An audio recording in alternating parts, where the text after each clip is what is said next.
Всем хай! Добро пожаловать в мою пирогу. Сегодня снова поговорим на тему огня. А точнее я вам покажу свою спиртовую горелку. В ситуациях, когда открытый огонь развести не получается, или же это дело там запрещено, данная спиртовочка будет отличным решением. Весь этот набор на вес всего 150 граммов. Поставляется в тканевом чехле и 100 грамком. Покупал ее пару лет назад на сайте AliExpress. Сама горелка состоит из 3 частей. Это ограничитель огня, также им удобно ее тушить. Герметичная крышечка, ну и непосредственно сама горелка. Заливается она через верх, там же по центру и зажигается. После того, как горелка нагревается, спирт в ней начинает закипать, его пары выходят через сопло, и тем самым образовывается небольшая камфорочка. В качестве топлива буду использовать топливо для биокаминов.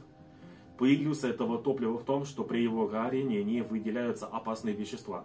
То есть данную горелку можно переоборудовать для обогрева палатки. В качестве эксперимента закипятим пол-литра воды, чтобы узнать, сколько топлива мы сожгли. Заправленную горелку я взвешу до того, как мы начнем, и после того, как вода закипит. Ну что, приступаем. Поехали.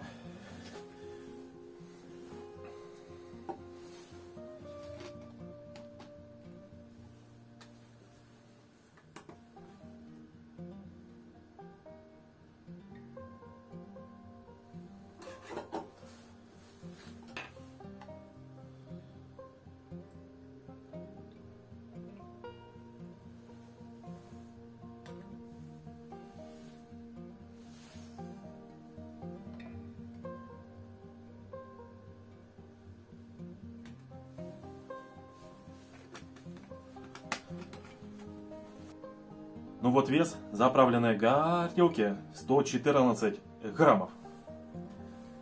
Начинаем ее зажигать. Устанавливаем на таганочек.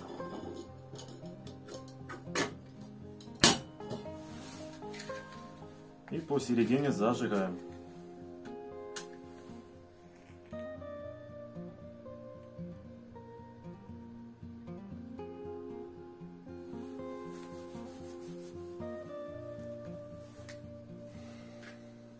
Сейчас же идем, пока она выходит на режим. Также должен сказать за то, что когда она загорается посередине, нужно быть очень аккуратным, так как данный огонь может быть днем на улице невидимым.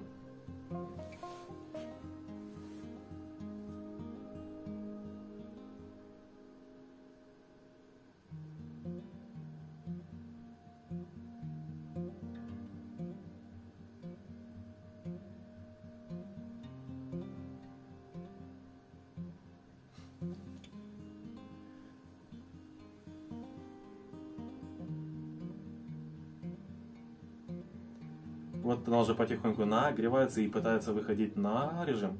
Сказывается то, что на улице очень холодно.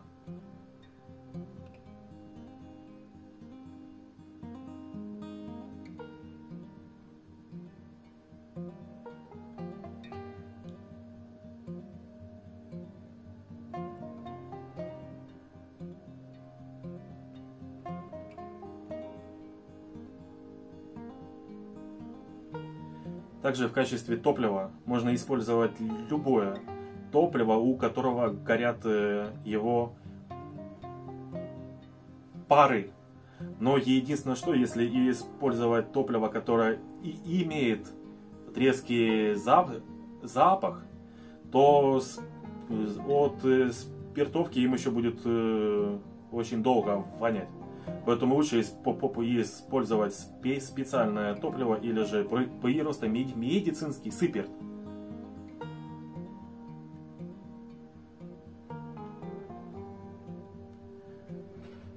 Вот она уже почти выходит на сам режим. Еще чуть-чуть ему можно будет устанавливать кастрюлю с водой.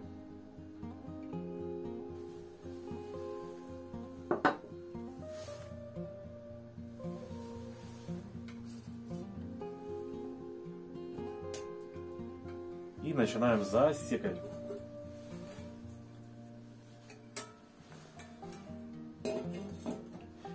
Пока вода греется, хочу рассказать за то, какие у данной горелки есть минусы.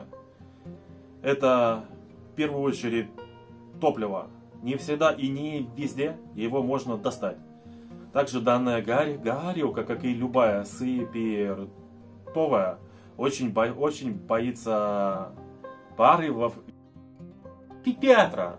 Поэтому желательно использовать защиту.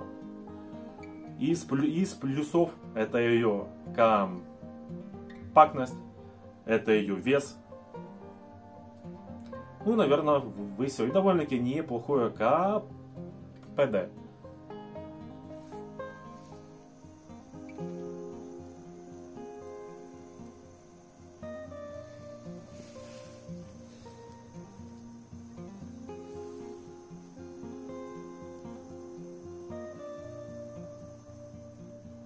Ну вот, спустя это около 10 минут, пол-литра воды уже стали закипать. Сейчас еще буквально секунд около 20, и уже можно будет снимать. Точное время на кипение я напишу.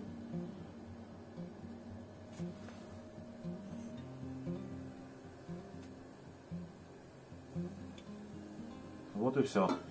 Вода уже кипит.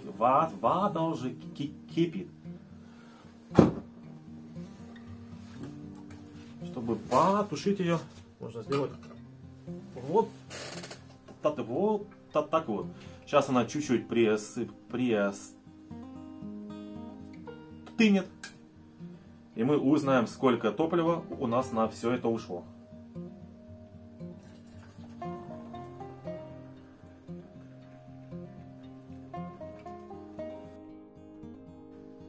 Чтобы вода не стала пропадать, заварим чай.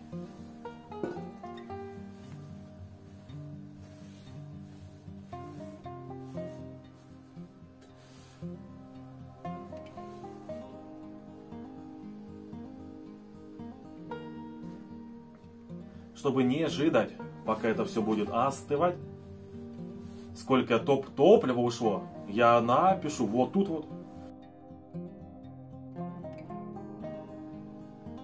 Всем спасибо за внимание. Ставим палец вверх, подписываемся на канал. До новых встреч!